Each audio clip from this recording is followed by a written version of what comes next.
All right, guys, here we're to talk about the movie The Faculty.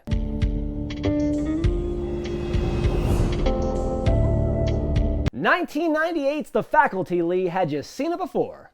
Yes. Fucking better. Everyone has seen this movie, I feel like. This movie's fucking great, and I don't care what anyone says. It's a classic. I will say this is one of the best movies ever made. That's delusional. That's crazy. But true. You like movies that have a lot of people in it that you recognize. This movie has every person we recognize. It certainly has a lot of people who I recognize in it.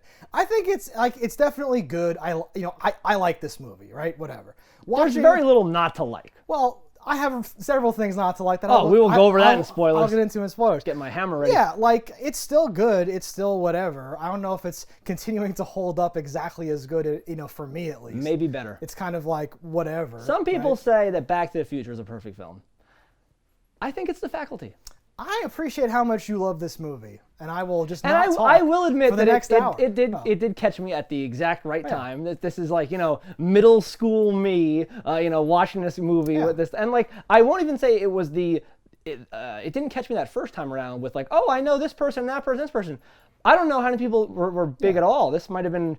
A lot of theirs very early on career. This is probably Josh Hartnett's second film or something. Yeah, that's never mattered for you though, because now you look back and you go, look at all these people. But that's what I'm saying. Yes. I loved it since then. Yeah, no, I loved it too, but it's been 30 years or something, and I'm like, okay, it's fine, it's good, whatever. I cannot wait to fight about this. No, I'm not here to say it sucks. We're not going to fight about it. It's obviously good, but you love it so much. I feel like we can't even talk about. We can't even nitpick it. You'll just be like, no, it's perfect. But I'm looking forward to slapping. Just smacking me around. So if you've seen it, honestly, if you haven't seen it, fucking go watch this. But literally, we usually don't even stop to say that, but I've just pulled the e-brake to say you should watch this movie if you don't know what it is. Exactly, because I don't want to be the one that ruins it for you. I want you to watch it and then come hear what we have to say about it. There's a twist. It's an interesting movie. It's got good performances and good people in it. Watch it. Yeah. Yes. But then come back. So that being said, if you've seen it or don't care, follow us over to spoilers. If you need a place to rent content, you better listen. We're Cannibal Video and we eat the competition. All right, so here we are for the spoilers of The Faculty. Lee, let me hear all your positive faculty thoughts. And only your positive faculty thoughts. No, I think you may love this. Bear with me here. Because it feels like a really amped up long episode of Buffy the Vampire Slayer. And that's not wrong. Just because there is literally an episode of Buffy the Vampire Slayer, Season 2, Episode 12, Bad Eggs, which is literally the same plot as this movie.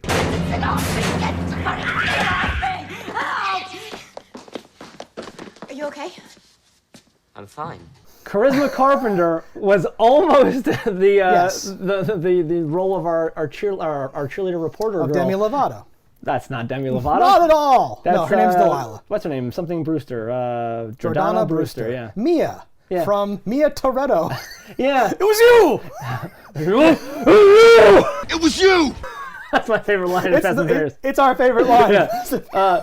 I was thinking about it. But it was you. This movie is when you say star-studded. There are not many movies that are like this, and even the little roles. So like Usher, I think this is the first time he was in a movie. Sure you don't want to play with us? You're like, oh, that's fucking Usher. No, there's several. Danny Masterson, the third time he's made a cameo appearance in a movie we reviewed. Who?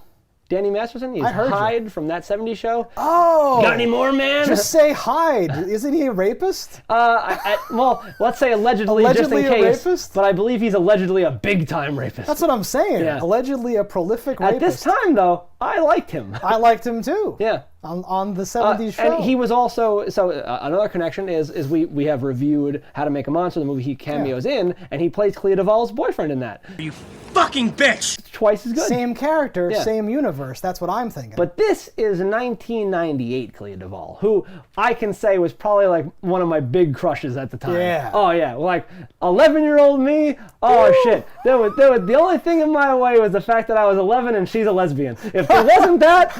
Oh, I was 11, got married. She was a lesbian, and thousands of miles away from me, surrounded by security. But besides that, there was nothing standing in my way. Nothing. Okay, cool. Yeah. Yeah, I forget. I guess I liked her. I liked her at the time. I don't know. I'm a little older than you, but still. I forget who was I don't know. There's a lot going on. I probably liked Famke Jensen the most in this movie. Famke Jensen's great. I like her a lot. Anytime you get a Bond girl in something, you definitely succeeded. You know, and like this is Robert Rodriguez, who like I love. He's done a lot of cool things. That's really the key here. That's what makes this. It is directed and edited by Robert Rodriguez. In between. Like it's like From Dusk Till Dawn and Spy Kids, he makes this. Like it's insane. It's like, okay. Which comes with it good and bad. He has a fascination with like relying on CG for stuff that like was not possible at the time. That's like one of his things. I think only a few times is it bad in this. Like when the fingers crawl away is really the only one that like jumps out at me. Jensen's head's a little over the top. That's humorous though, at least. There's no humor in the fingers. That's just bad. But like. Yeah, like, no, a lot of it's fine. I'm just saying, like you're getting the full Robert. Yeah, the time period does speak. This is right before Elijah Wood like really pops off. Yeah, this is like he went from this to Lord of the Rings. Right. I read he found out about that on the set of this. I'm like, all right, so that really puts it right in the pocket for you. Yeah. You got Josh Hartnett as Zeke. My own recipe, guaranteed to jack you up. He made the name Zeke cool again. Wow. Yeah, okay. That's it. Credit him with that. I didn't realize that. It was not cool. Slevin. He made those names cool. Yeah. Okay. He's got a lot. No, like Hartnett, I did not respect at the time, but in the interim, I saw him in Penny Dreadful and a few other things. Oh yeah. I was like, oh, he's an actor. He can act. Your way, the way of this place, of this land, of my father, has brought nothing but blood. For sure. So looking back now, I can kind of see it where I'm like, oh, he's cool. He's doing things. I like it. Yeah. Selma Hayek, like... Maybe you should just go home. No, thank you. I'm saving my sick days for when I feel better. Like she just comes with Robert Rodriguez. Kinda. You just get her whenever. It's just so funny because like you can't fucking like hit any scene without getting somebody you're like, oh man, this is great. Like, no, we have Lilith from Cheers and Frasier. Yeah. Miss Drake, what is going on? I have no idea. I joined this right in the middle of it. Well, I was like, she's really good in it too. She actually, I love a lot of good performances. A Terminator puts a pencil through her fucking hand, and that scene, you're like, all right, like this movie really does get you right from the jump here. So it has the things I love, the like the 90s, like pause, say a name will always get me. The cards. They didn't give a little factoid about the character, which could have made it S tier. It wasn't like but I'll say it's still there. It wasn't like height, weight, and like favorite song. Yeah, yeah. It wasn't like a playing card of each person. Yeah. It wasn't that exactly, but it does paint this picture where it just shows all these characters. Like you're like, oh man, look at all these different cool people. Like I like that, and my God, this soundtrack is a goddamn banger. Didn't know he had this. This is great. I can do live research now with this. This soundtrack played in my car constantly because like this movie doesn't really have much of a score to it. Like it's pretty much just song after song after song playing, and like I believe it opens up with an Offspring song, which you're like, hell yeah, get them. The kids aren't all right. They're like the famous thing or whatever. So where's the cha-cha-cha changes? Is that not on here? That's on there. Okay. Was that like? I just don't know. I don't make up the name of this. I don't know the name of that song. No, that's okay. We should put this somewhere. I don't know where to put it. Okay, perfect. So one of the things that I was going to say to like insult the movie was that there's several notable covers, fewer than I thought. I thought there were like three or four covers. There's like two. The biggest one is the Pink Floyd cover. Brick in the Wall, right? Obviously, and then there's I think that Cha-Cha Changes, is a cover as well. However, there are covers that just it's the exact same song. They just give it like a modern sort of pop and like sizzle and all that stuff, which is kind of what this movie is doing for Invasion of the Body Snatchers and everything else. And they do it's like they a on metaphor. The nose and call out those things all like, oh, this movie's just a rip off of that movie. Yes. And this kind of rips off those ones that it talked about, but it throws like the Thing in there. There's some other cool stuff in there. Oh, come on, man. If you're not an alien, you got nothing to worry about. Zeke's right. This is the only way to know for sure. It just has this really great vibe, and yes, it is a modernized version of those things where you don't really have that. Like the last good one, and they've made the one with like Nicole Kidman and fucking James Bond and stuff. I saw that. But it wasn't very good. It was like the Happening version of these to me. Okay. Like where I'm like, but like before that you have like the 80s is probably your next last good ones. The Sutherland Body Snatchers, I guess. Oh, that's famous. When the one at Jack's place was like Jack, but it wasn't as developed as the one at Elizabeth's place. It had tendrils on it. It's famous. Yes. We covered Puppet Masters at one point, but we didn't put that one out yet. I don't believe. I was gonna say, are we allowed to talk about that one? Hello, Sam.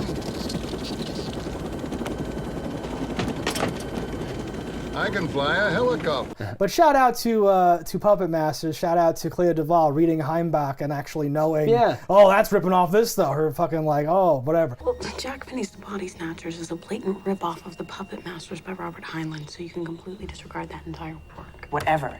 A lot of this movie is spent with characters talking to each other about how this is like a movie, only it's real and blah, blah, blah. Well, because it's like, I always think if I was in a movie in any of these situations, and like real quick, I have now experienced firsthand the aliens. I know it to be real, and you here, my boy, and I got to convince you. What is the fewest amount of words, and how would I get someone on my side? And it is an impossible task. Yeah. And like these people get into it a bunch of times where it's like, no, fucking just listen to me, idiots. Like his parents kind of serve him up to be killed because obviously they don't believe you. Like they think you're on drugs. No flogging the bishop, champ. Sorry, pal. No more flogging the bishop. Like. Here's porno. Like it's a fucking it's an uphill battle to say the least. We didn't mention Shooter McGavin is the dad, which is hilarious. You pieces of shit for breakfast. Yeah, exactly. Because like if you say, because like zombie stuff recently, right? A lot of them have taken place in worlds where there are no zombies. Yes. For that very reason. Yeah. Because if you say there's fucking zombies outside, it's like, oh my god, that's like in real life when it's like, oh, this mass shooter thought that he was in the Matrix, or it's some weird where it's like, that's so corny. What do you mean? That's a movie. Shut up, right? So yes, it doesn't hit and all that stuff. But that is one of my structural complaints. Is that the middle hour of the movie, it feels like the ball is in the aliens' court and they just run down the clock until halftime. They just they could totally just go get those kids, but they just don't. Well, like right? I think that's kind of the genius. So we're in spoilers, so I can say Annabeth Louise Hutchinson of Atlanta. I'm Annabeth Louise Hutchinson of Atlanta. I'm new here. No shit.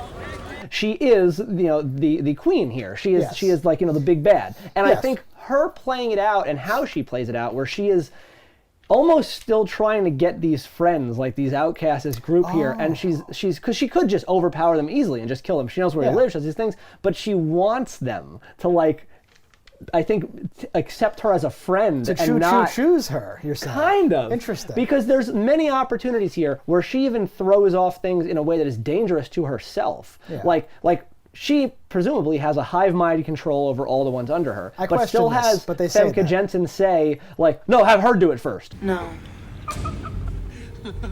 Her first. I'm allergic. Yeah, and I'm Portuguese. Who cares? Like, okay, like she knows she's the queen. She should be voluntarily like giving herself up to try to get her some safety, but doesn't get that. I don't think it's a hive mind because several times, like Clea Duvall, spoilers, once she's possessed, at the end, she has to shout to Mary Beth. He's over here!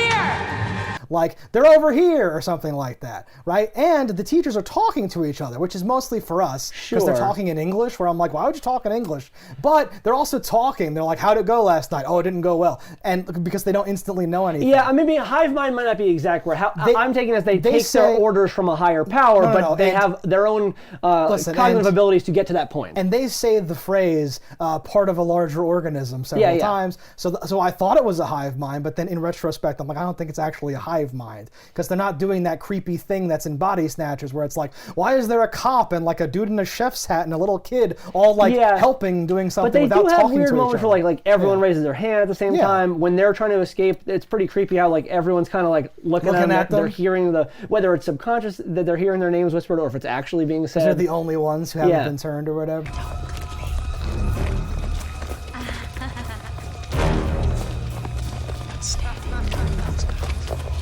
They do a fun way of displaying how like the people lose, a combination of losing who they are. Finally, Mrs. Olsen, there's just no money for a musical this year. But I bet the football team gets their new jerseys and their new equipment. And becoming who they want to be is really interesting. I really wanted them, so like a lot of my complaints are like, oh, I should have done like more or done something with that or whatever. Because I like to your point about, is her name Mary Beth or Mary? Mary Beth Louise Hutchinson. Okay. I'm Mary Beth Louise Hutchinson of Atlanta. Atlanta. I know. That's right. You know everything. When she's like, talking it out, she's trying to like convince people to willingly submit and all that stuff. She says, like, that's the pitch, is you can be the person, you can be happy, you can be the person you've always wanted to be. And they do devices to show you this, where like Famke Jensen is like a mouse. It's so rude. then she becomes like a cougar, I guess, technically and literally. If I have to see you peddling your little wonder dust again, I'm gonna shove my foot so far up your ass, you'll be sucking my toes till graduation.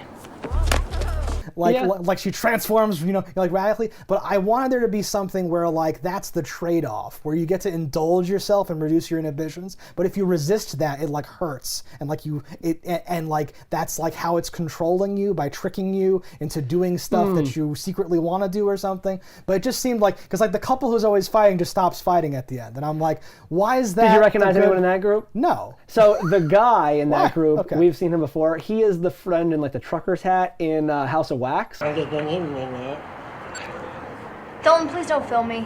What? Please. It's just on. I'm not filming that. The red lights. Come on, put the camera down. Okay.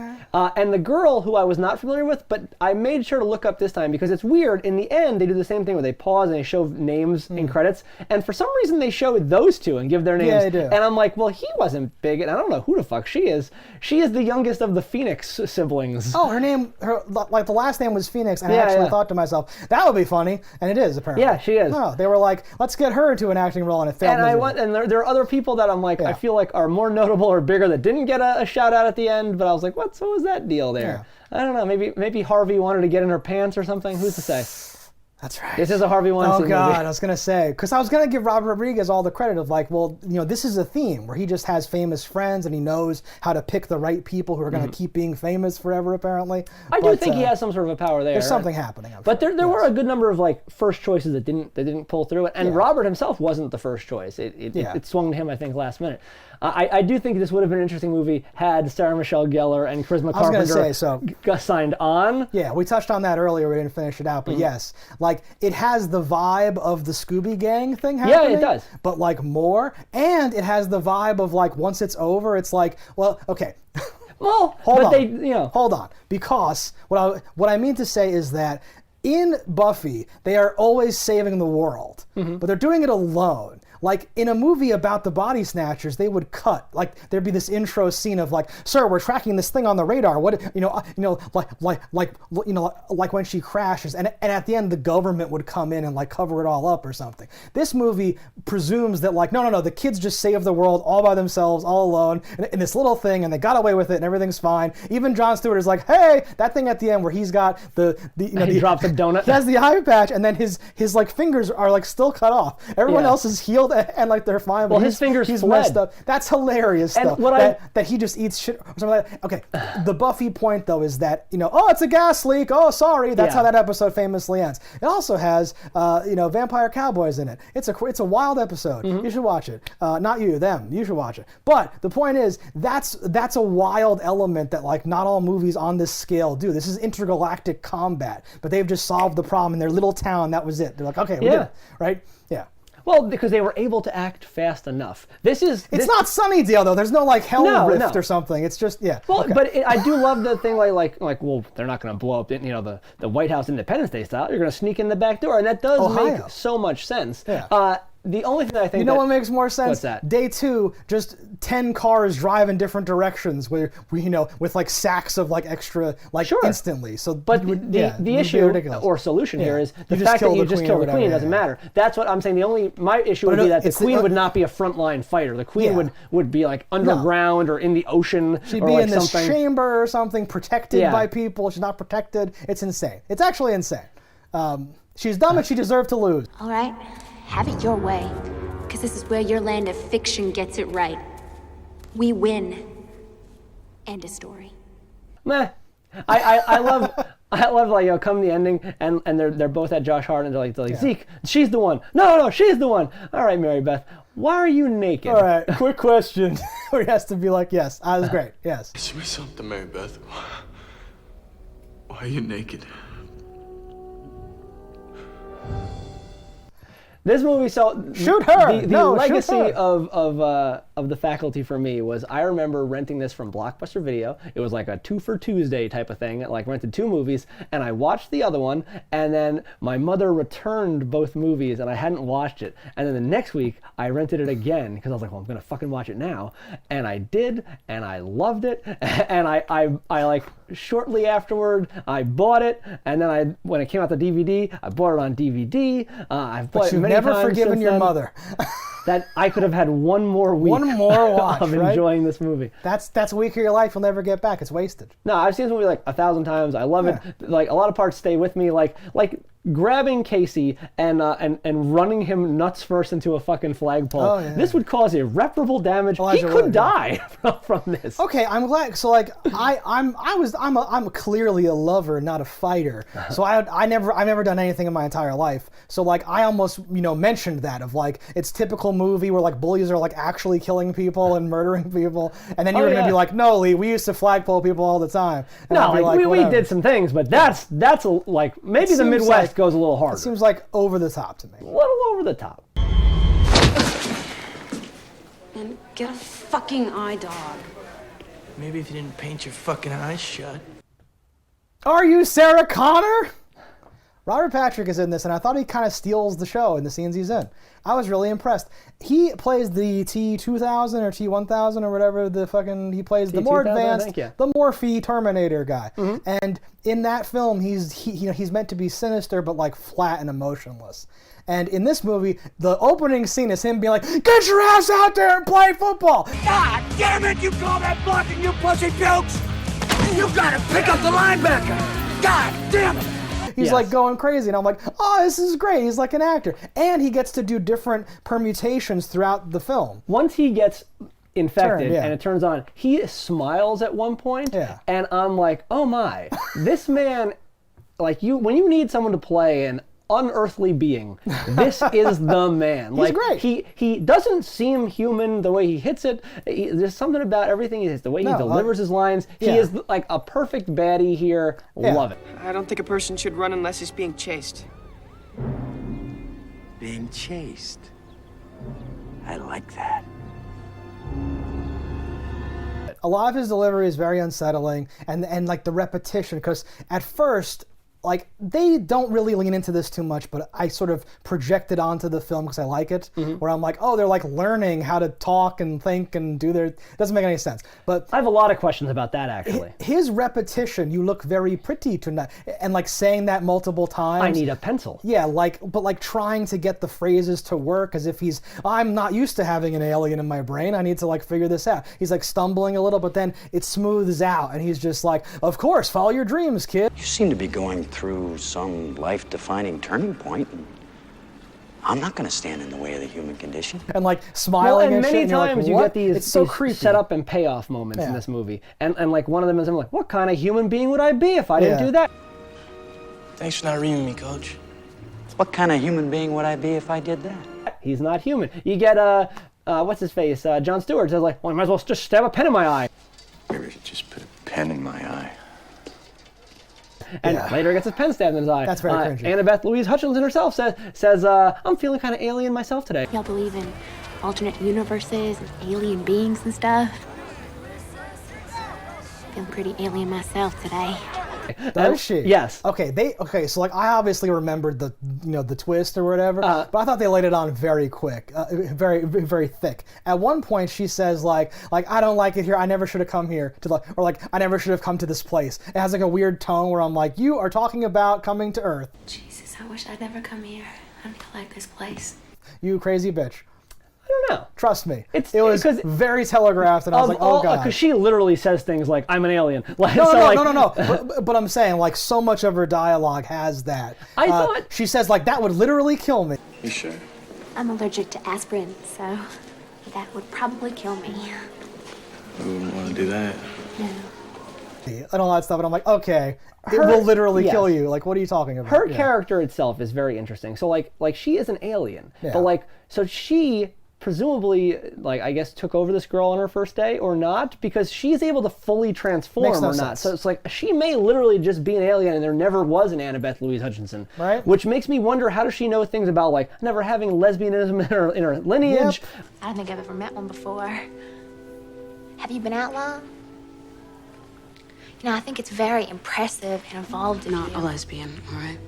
How does she know what an Advil is? How does she speak with an accent from Atlanta? Like, these are all things where I'm like, this is some, like, really weird next level stuff. Because and then on that they same... take over the high school in like a day and a half, they say. So if this is not her first day, if she didn't just walk out of the ocean in Ohio from being crash landed there, then how is the whole world not already taken over? Like, what did she go to Ohio that's what I'm saying. It's definitely her first day. Yeah. Well, she's probably landed wherever she landed. We are meant to believe and we don't that, ever yeah. get shown anything like that, Yeah. so it's hard to say. But It's she also totally mentions parallel dimensions, so she also could have just walked through a rift. We don't even know if we assume that she landed. Yeah. She may have just, like, Stranger Things it and popped out of the under. She talks about her planet and how it's just full of water and everything, but then it dries up. That was my monologue when I would, if I had to do a monologue for auditions, I would do her monologue talking to Casey. Whoa! And I don't think I remember it now. It was like, Casey. That's awesome. And like, there's a whole different thing about worlds. I did not know this about you. And I feel changed I know now. things. That's awesome.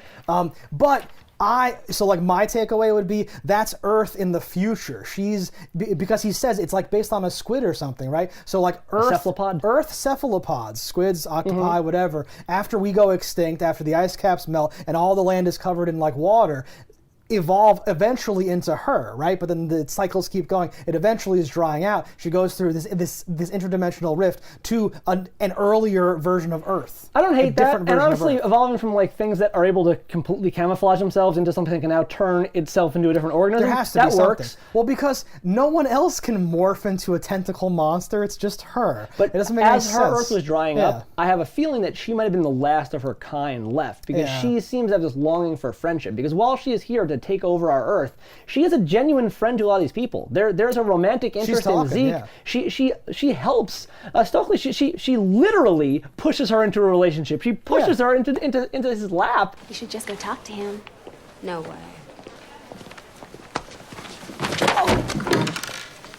I'm sorry.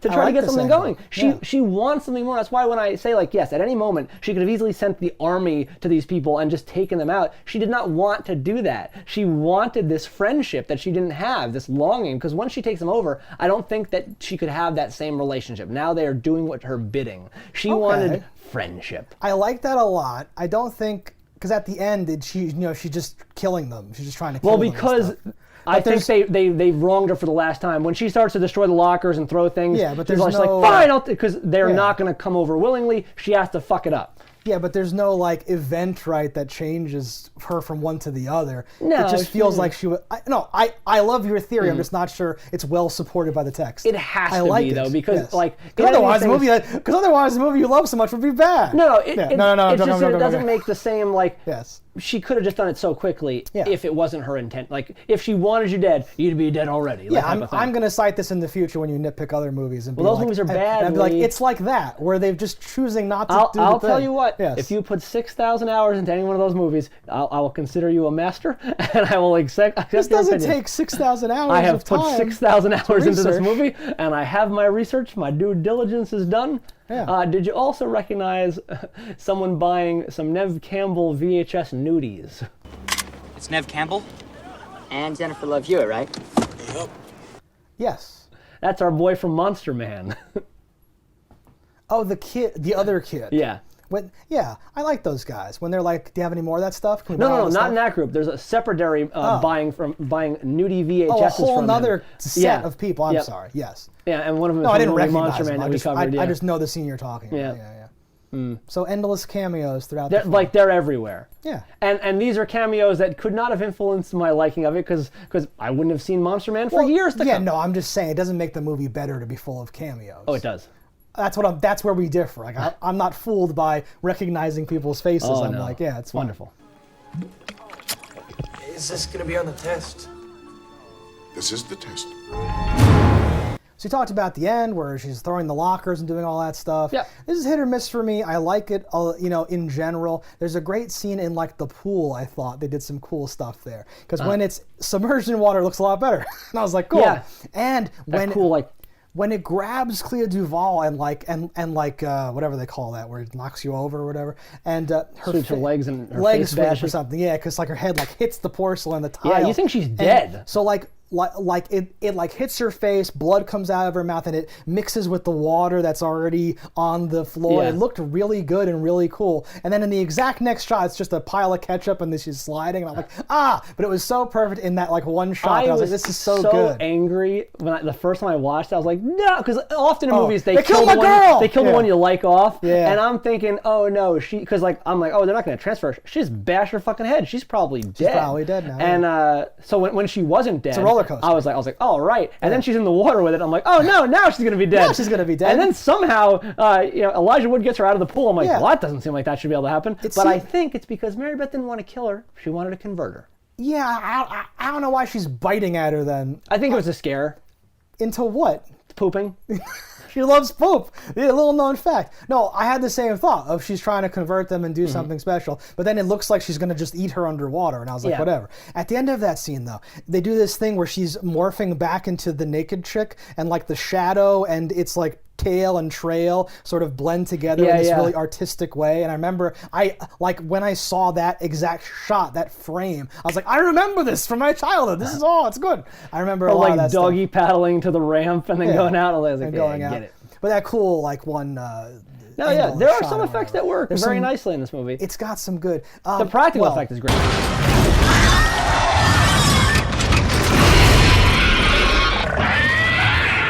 I should just say though, when people's faces are just rippling because they're like full of dudes or whatever. Oh shit! And the whole way of being like cured from being like melted and destroyed and full of dudes. I'm like, what the fuck is happening? You have the ability to heal from the parasite. It's kind of like a goa'uld. It can heal you because it needs you to live, so it makes you live. Did they show a shot of Lilith putting up her hand and showing like a tiny little scar now? Because I wanted that. I really wanted that. You saw one on our Terminator boy. Good morning, Mrs. Olson. You look very, very pretty today. See him on the definitely face. had one. I really wanted there to just be like a tiny dot on her hand. I could be mistaken, but I think Famke Jensen has a scarf on her neck when she's in the bleachers setting up her like pedophilia relationship. We're gonna get to that. But honestly, it's not even. I guess it's against the law because he's still in school. It's probably against like their code or whatever. But he's a senior 2 years, so he's definitely 18. Yes, but that's fucked up. Is it? I bet this is pretty awesome. Not only has he joined the football team and is openly smoking. That goes for you too, Zeke. Just because you're the new guy doesn't mean we're gonna cut you any slack. Put that butt out and get in there. But he's clearly having sex with Famke Jensen, which I'm jealous of, and also it's illegal. I don't think because I don't like it. Okay, that's why it's illegal. Because he's certainly like 19 years old. He's 25 at that point. Well, I meant in canon. So did I. They just keep stay the same age. I just keep getting older. No, listen, like it ends with everybody has paired up. The goth girl is with the ex-football player. And she's not goth anymore. She's in purple. You know, former goth girl is now, she's softened and she's with her dumbass boyfriend who used to be a football player. And fucking Frodo is with Mia Toretto. And they're getting together. Where I'm like, he looks like your child. He's so tiny, this little tiny 12-year-old boy. But he's the hero who saved the world. This all works out perfectly because you have earlier, are you hitting on me? And then later, and he is because it's his girlfriend now. But you have the same thing where she's like, I'm only interested in you because you're a fucking star quarterback. And now he is the fucking star of the fucking newspaper. The accepted social order is head cheerleader, stage star quarterbacks, not academic wannabes. The quarterback he saved of the life. Goddamn earth. Exactly. It's hard to lose that rep. So what's weird though. So their relationship is based on her. Okay. She's like a gold digger of success. I was just gonna say, what do we call that? Clout chaser? Clout chaser. Cloud Goblin, whatever you want. Ooh. So okay. Go to cloudgoblin.com. I own that. So it's not. It's not. Cloudgoblin.com is just Jordana Brewster's face. I can make it happen. I do own that website. Please stop. So it's not a happy ending. It's like I think it is happy. One of them's happy, and the other two are just clout goblining. She's honey badgering his clout goblin, and then there's statutory rape over here. Is that what we're talking about? Again, I am on the side where it is all good in all accounts. Okay. Stokely has been pining over him this whole time. He now sees her for more than what she was. She supports him trying to be an academic, even though he may never succeed. Yeah. Then you have our boy here, who's a hobbit, literally, figuratively, however you want to say it, is now with like a supermodel, and who cares why it's happening? Yeah. They're both happy. Let them be happy. Listen, and then eventually she'll move if you're on, 19 but for now, and she's like what supposed to be in canon? What do you think? 25, 30? That's fine. That's fine. Love is love. Let me end on that. Don't be jelly. That's the core of it. Is just like you should marry me. Yeah. Well, we gotta talk about the ending, I know. Like, he killed so fucking Mary Beth Louise Hutchinson dies via fucking bleachers. Now, this is she dies being stabbed in the eye with the scat. Yes, she literally gets finished, but she's trapped and like crushed. She's essentially just a head sticking out of the bleachers because those things have compacted flat. I'm waiting for you to say bleachers don't work like that. She should be much stronger than that. She threw giant lockers around 2 scenes earlier. She certainly did. So why is this happening? No, I have 2 thoughts on this. Okay. One, they have not updated anything in the school in quite some time, and that is fact. Yeah. So if this is old school bleacher closing technology, that's made how it used to be. That's the good old days. So that's alien crushing technology right there. So it's older and like rusty and in disrepair and shitty. More dangerous and a hazard and kills things. Absolutely not. The part that would I'd say show could the cause gear the problem, turning and it's rusty as fuck. The part that would be the problem is she does bash parts in her attempt to get the Casey, and I think anything being bent would probably fuck those things up. We had those in my high school. She moves perpendicularly through the little cross beam things that have to hinge exactly right to like probably. Close. So okay, again, I'm just giving you a taste of your own medicine. I don't care. Here I am, happily eating the shit. Just eat that shit for me. We had those in my high school, and they were not automatic. You had to shove them. Same for me. And those things are fucking deadly. I could definitely see, depending on how that works, it causing some fucking problems. But I do love that, there she is, she's fucking trapped, and she just sneezes out those fucking embryos into his face. Ah! He's like fucking. And I remember being like, oh, he's dead now, because they show them crawling underneath your skin and stuff, and I'm like, you're dead or something. Well, he would certainly have been infected had he not gotten that good plunge off. Guaranteed to jack you up. They go into his skin. They're in go there. In your skin. Not like he that. He has slight scars. Whatever. We're in 2021. People literally put metal into their skin for fun. Have you not seen these people? Well, when they show Clea Duvall like coming out of it, there's a few of them on the ground melting. She coughed them up or they left or whatever. Well, I think you have the one controlling you, and then you're producing them to give to others. Extras in there. And then when he stabs, Mary Beth, they do expunge from his face and they kind of shrivel up. That's the only thing that I don't like is that everything does turn to just nothing. It just melts away because. For the Buffy why ending, does the where newspaper, it's nothing happens. What are you just believing the story? Why would it be big news if no one? Does Lilith come back? Because she literally melted. Jon Stewart's bad enough. She does not get shown as she's not back. shown. I don't believe so. Good. John, that would be weird. Even John coming back is a little strange. No, because you want to imagine that the symbiote is just healing them enough. Yeah. Whatever. But they've defeated several of them who are now just dead. They've been dried out like snails. They can't come back. Well, the ones that they kill, i.e., the principal, really, that person is they melted her body, they covered her. Right? Literally, John didn't get the melt, But there was white oozing, and he was incapacitated. He's frothy, and maybe he sat there for 24 hours and healed, or someone found him and dumped water on him. I don't know, because they didn't. You don't. I can't say he was definitively killed the way that she was. It's worth it for the joke of him having the eye patch. And it must have been a deleted scene because it's weird to just have that in his closing remark. No, it's them being like, this is too funny to not do. Jon Stewart's a funny guy. He's down. Let's do it, right? But it's dumb. It's fine. Yes. I do like Jon Stewart. I do like him losing his fingers. I like all that. Yeah. Zeke throws a fucking knife. That was crazy. Where I'm like, dog, what are you throwing? But Zeke's, obviously has athletic aptitude. He's got hand-eye coordination. He eventually ends up being on the football team. But yes, I always because I am I'm like a messy bitch. I always, whenever anyone throws anything in a movie, I'm like, oh god, don't throw that. What if he doesn't catch it? Oh no. What if he catches it but it's too high and he cuts his fingies? Oh my god. damn it!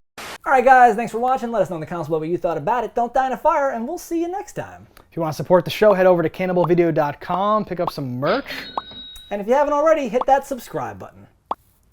That's alright. Yeah, that's something. Whatever. Fuck these motherfuckers. What's up with the coach? He's thirsty. Cannibal Video has everything you need. A wide array of VHS and DVDs. We ate the competition, now it's only us. Our expert staff opinion